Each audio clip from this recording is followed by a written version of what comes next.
नमस्कार, मैं जसवंत सिंह राजपूत एक बार फिर आपका स्वागत करता हूं हमारे यूट्यूब चैनल भारत की आत्मा में। नमस्ते। मैं सीताराम वर्मा, एमपी सीहोर। सीहोर के पास ही हसनाबाद करके गांव है, वहाँ पे सीहोर से इछावर एक रोड जाता है, उसी पे हमारा फार्म है, विंध्याचल फिश फार्म के नाम से। और यहाँ पे ये सेटअप डाले हुए 1.5 साल हुआ है। बाकी हमारा पहले से जो काम चल रहा है गांव पे चल रहा है, और हमने गांव से ही स्टार्ट किया है। जब हम मछली विभाग में जाते थे जानकारी लेने के लिए, तो उनको भी जानकारी नहीं थी कि ये तिरपाल जो तारपुलिन वाले तालाब हैं, पॉन्ड लाइनर जिनमें लगा है, उसमें मछली पालन हो सकता है। लेकिन हमने किया, बहुत सारी परेशानियों का सामना किया, करते करते सीखे, और जब लोगों ने इच्छा जताई तो सबको करवाया भी। अब उसमें मेन समस्या आ रही थी, मछली पाल तो रहे थे लोग, लेकिन बेचे कहाँ। तो उसके लिए भी मार्केट डेवलप किया। फार्मिंग में बहुत सारी चीज़ों का ध्यान रखना पड़ता है।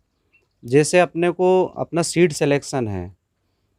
जी। सीड सिलेक्शन मतलब आपका जो बच्चा है वो अपन किस लाइन का डाल रहे हैं, किस साइज का डाल रहे हैं, और कौन से समय पे डाल रहे हैं, बच्चे की क्वालिटी कैसी है, ये चीज़ें अपने को देखना चाहिए। तो आपके पास कौन-कौन सी किस्मों के बच्चे मिल जाते हैं? अपने पास में ज़्यादातर बच्चा फंगास मछली का मिलता है, जिसको पंकज सिलन फंगेसियस बोलते हैं। हाँ, इसका मिलता है ज़्यादातर बच्चा, क्योंकि इसका मेन काम है, ये हाइब्रिड है और ये कम समय में अच्छा वज़न गेन कर लेती है।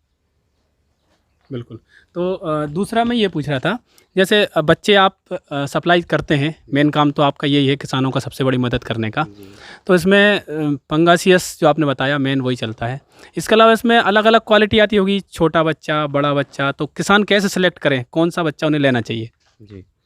देखिए, ज़्यादा बेस्ट है कि आप 500 लाइन के ऊपर का बच्चा लो। जैसे 200 लाइन, 300 लाइन, 400 हाँ, लाइन, यानी 1 किलो पे जितना बच्चा चढ़ता है, 200 बच्चा अगर 1 किलो वज़न पे चढ़ रहा है, हाँ, तो वो 200 लाइन का हो गया। और 1 किलो 500 चढ़ेगा तो वो 500 लाइन का हो गया।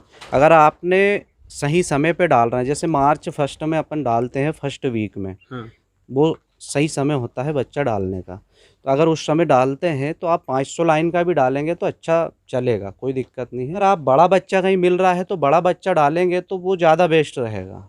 लेकिन वो महँगा पड़ेगा? थोड़ा बहुत अंतर है। हाँ, आप 500 लाइन का डालेंगे तो आप उसको 1 mm से स्टार्ट करेंगे, हाँ, 1 mm फीड खिलाएंगे, तो उसका जो खर्चा है वो बचेगा आपका। अपन डायरेक्ट इसको 1.5 mm से या 2 mm से स्टार्ट कर सकते हैं, तो आपका जो अच्छा दाने का फीडिंग खर्चा है वो बच वो बच जाएगा। जाएगा। मेन जो समस्या आती है कि दाना या फीड कौन-सा खिलाएँ और आप कौन-सा खिलाते हैं सबसे बड़ी बात? क्योंकि आपका सेटअप बहुत अच्छा है और लोगों की सहायता कर रहे हैं, तो आप कोई विशेष क्योंकि आपने बहुत सारे प्रैक्टिकल किए होंगे, बहुत सारे फीड आपने खिलाए होंगे, तो आपको क्या लगा कौन-सा फीड सबसे अच्छा है और आप कौन-सा खिलाते हैं? देखिए, हमने क्या है, जैसे हमें हुआ है अभी 6 साल कंप्लीट हाँ, इस काम में, मछली जी, पालन में। तो हमने जब काम स्टार्ट किया था, तभी से हम एबिस का फीड खिला रहे हैं।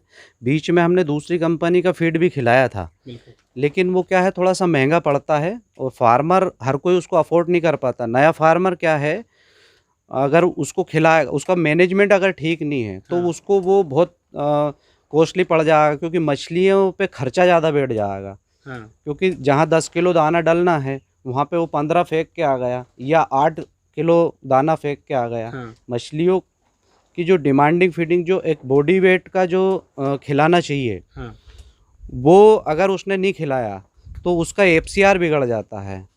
जो मतलब खाने फूड का सिस्टम फूड बिगड़ को जाता है। कंज्यूम करने का जो रेशियो होता है, हाँ, वो बिगड़ जाता है। मतलब एक अब तरह से अपनी भाषा में कहें तो उसका पाचन क्रिया बिगड़ जाती है, ये कहें नहीं, नहीं, नहीं, तो? नहीं, उस पे जो खर्चा आएगा दाने का, हाँ, वो उसका इम्बैलेंस हो जाएगा। अच्छा, मतलब क्या है, खर्चा बढ़ जाएगा। खर्चा बढ़ भी सकता है हाँ, और बढ़ी जाएगा। बढ़ेगा जी, ठीक। अगर वो कम खिलाएगा हाँ, तो भी मछली समय पे ग्रोथ नहीं लेगी, हाँ, लंबा समय खिंच जाएगा तो फिर भी उसका। खर्चा बढ़ेगा। जहाँ 6 महीने में मछली 1 किलो सवा किलो की होना चाहिए, हाँ, वो उसकी 8 महीना खिंच जाएगा, मतलब 2 हाँ, महीना एक्स्ट्रा निकल जाएगा अगर उसने कम कम खिलाया बिल्कुल, तो उसका समय बढ़ गया फिर खर्चा बढ़ गया वो और तो। उधर खर्चा बढ़ जाएगा। जी, यह है।